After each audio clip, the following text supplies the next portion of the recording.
and no one would have a plot against him. So I go down to the detention center, and just so happens the DA was there.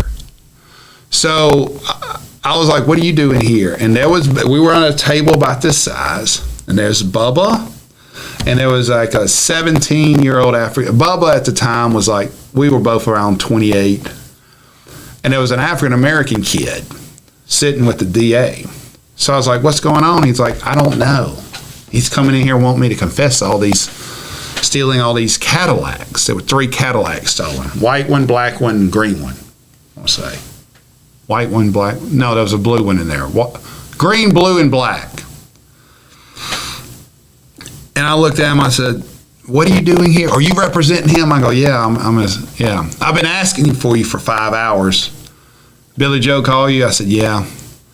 I said, you call him? Oh, they won't let me call him. Hell, somebody bonded out, Petey bonded out and called and told him I was in here.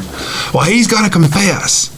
And the district attorney started laying out the case. These are the cars he stole.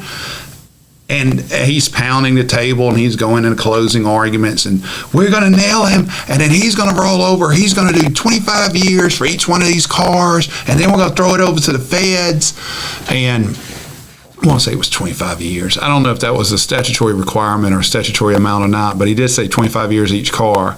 And Bubba just looking at me like shaking. And this kid just sitting here right by Bubba, across from the table from Bubba, just staring at him.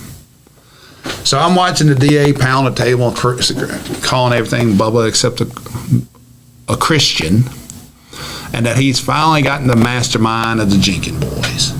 And Bubba looked at me and goes, well, you know I'm a dumbass. I said, well, I know that, but I can't testify. So I finally asked him, I said, Bubba, who's that? Man, I was going to ask you. And there's moments in life where you can't make up the next answer.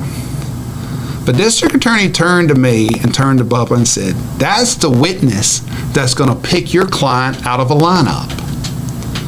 And all Bubba did was look at me and go. And I looked at the district attorney and said, what evidence do you have that he stole the car? Well, none yet. He ain't picked him out yet.